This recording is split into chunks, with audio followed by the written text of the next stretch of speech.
ప్రతి ఒక్కడి కన్ను సర్కారు భూమిపైనే, ఎక్కడ ఖాళీగా ఉందని ఎదురు చూసేవాడే. కనిపిస్తే క్షణాల్లో కబ్జా చేయడం, ఇది మనం రెగ్యులర్గా చూస్తూనే ఉంటాం. మొన్నటి మియాపూర్ ఉదంతం కూడా సేమ్ ఇలాంటిదే. అందుకే సర్కారు ఈ కబ్జాలపై సీరియస్గా ఫోకస్ పెట్టింది. అలాంటి వాటికి చెక్ పెట్టాలని నిర్ణయించింది. ఇందుకోసం ఒక ప్రత్యేక విభాగాన్ని ఏర్పాటు చేయాలని డిసైడ్ అయ్యారు సీఎం రేవంత్ రెడ్డి. ఎందుకే ఏంటి ఆ విభాగం, ఆ వింగ్ చేసే పని ఏంటి? కబ్జా. డైలీ కాకపోయినా వీక్లీ ఒకసారైనా మనం ఈ పదం పలకడము, వినడము, చదవడము చేస్తుంటాం. మరీ ముఖ్యంగా గ్రేటర్ హైదరాబాద్ పరిధిలో కబ్జాకు కాదేది అనర్హం అన్నట్టుగా ఉంది. ఎందుకంటే గ్రేటర్లో భూముల రేట్లు ఆ విధంగా ఉంటాయి. ఖాళీ ప్లేస్ కనిపిస్తే అక్కడ రాత్రి బోర్డులు పాతేయడం, గోడలు కట్టేయడం, కబ్జా చేసేయడం కామన్ అయిపోయింది. కోట్ల రూపాయలు విలువ చేసే ప్రభుత్వ స్థలాన్ని కబ్జా చేసి మళ్ళీ నిందితులే కోర్టును ఆశ్రయిస్తున్నారు. ఏళ్ల తరబడి కోర్టులో ఆ కేసులు పెండింగ్గా ఉంటున్నాయి. దాంతో ప్రభుత్వం ఆ స్థలాన్ని ఎందుకు వినియోగించుకోలేకుండా అయిపోతోంది. ఇక మరికొందరు ప్రభుత్వ స్థలంలో గుడిసెలు వేసుకుంటున్నారు. మొన్నటి మియాపూర్ ఉదంతమే అందుకు బెస్ట్ ఎగ్జాంపుల్. పేదలకు భూముల పేరుతో ప్రభుత్వ ఆస్తిని కబ్జాకు పెట్టేశారు. మళ్ళీ పోలీసులు ఎంటర్ అయ్యి వారిని అక్కడి నుంచి పంపించాల్సి వచ్చింది. 3-4 రోజుల పాటు పోలీసులు అక్కడే పికెట్ ఏర్పాటు చేశారు. ఇలాంటి చర్యలతో ప్రభుత్వానికి నష్టం వాటిల్లుతుంది.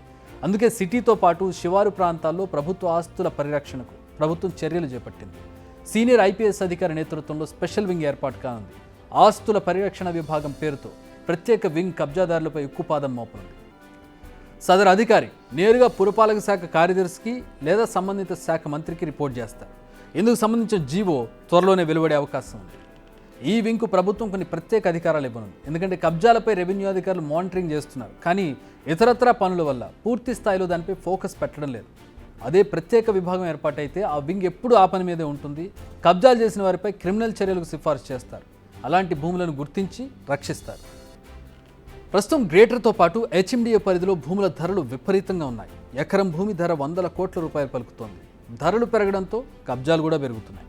బడాబాబులు రాజకీయ పలుకుబడితో ఇప్పటికే సర్కారు భూములను కబ్జా చేశారు. చాలా వరకు ప్రభుత్వ భూమి పక్కనే ఉన్న ప్రైవేట్ ల్యాండ్ కొనుగోలు చేయడం, తర్వాత ఆ భూమికి ఆనుకున్నటువంటి ఆ ప్రభుత్వ భూమికి సున్నం పెట్టాలని చూస్తారు. కింది స్థాయి రెవెన్యూ సిబ్బందితో మిలాఖతే రికార్డులను సైతం తారుమారు చేస్తారు. కానీ ఇప్పుడు అవన్నీ కుదరవు. స్పెషల్ వింగ్ వారిపై ఉక్కుపాదం మోపనుంది. ప్రభుత్వ నిర్ణయంతో కబ్జా కోర్లకు దడ మొదలైంది. ఇప్పటికే కబ్జాలకు పాల్పడిన అక్రమార్కులకు గుబులు పట్టుకుంది.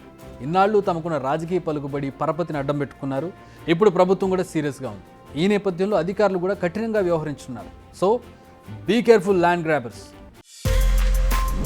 బిగ్ టీవీ అవుట్లుక్ కథనాలు నచ్చితే వెంటనే బిగ్ టీవీ ఛానల్ ను సబ్స్క్రైబ్ చేయండి.